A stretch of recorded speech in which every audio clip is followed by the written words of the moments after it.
आखिरकार 5 दिन बाद सूरत जिला स्वास्थ्य विभाग ने फर्जी अस्पताल को सील कर दिया है।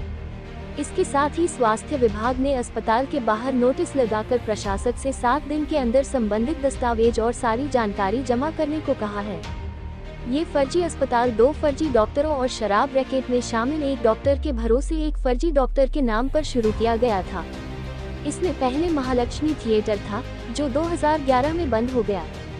यहाँ अस्पताल शुरू करने का काम उद्घाटन से 15 दिन पहले ही शुरू हो गया था। अस्पताल का लीज एग्रीमेंट फर्जी डॉक्टरों के नाम पर किया गया था। ये रेंट एग्रीमेंट 2 फर्जी डॉक्टरों और शराब तस्करी में शामिल एक डॉक्टर ने बनाया था।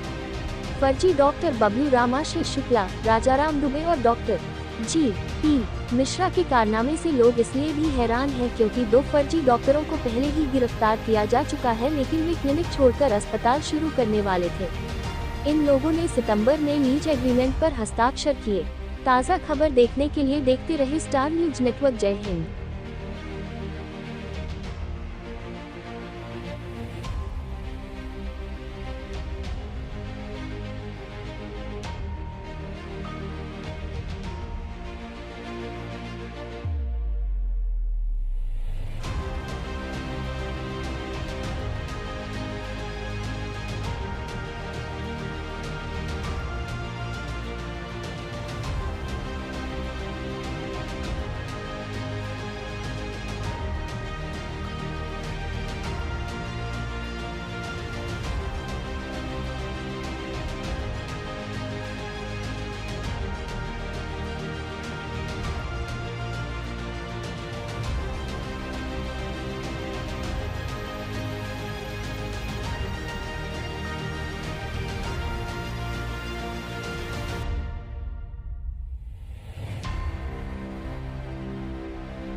जी सर, आपનું નામ ડેઝિગ્નેશન?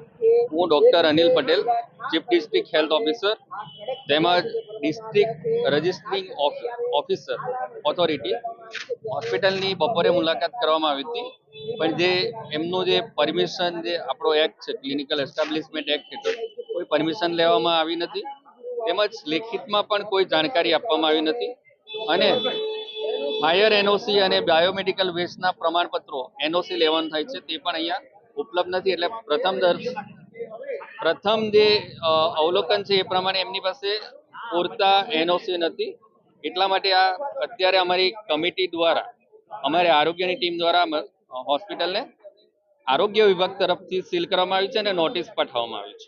સર, જે આ પ્રોસેસ છે, પ્રોસેસને 5 દિવસ થઈ ગયા, તો કેવા પ્રકારની જે વિધિ કરવામાં આવી?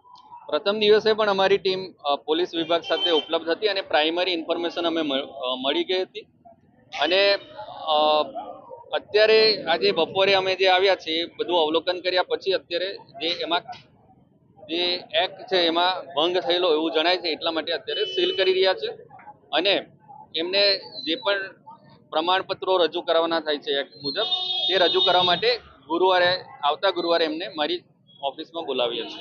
ડિજિટલ પ્લેટફોર્મ પર ગઈકાલે જ રજીસ્ટ્રેશન કરવામાં આવ્યું છે એવી વાત સામે આવી છે? ના, અહીંયા જે પ્રાથમિક માહિતી મળે છે એ પ્રમાણે એના માલિકોનું અમારે ચકાસણી કરવી પડશે કે માલિક એમના હકીકતમાં કોણ છે।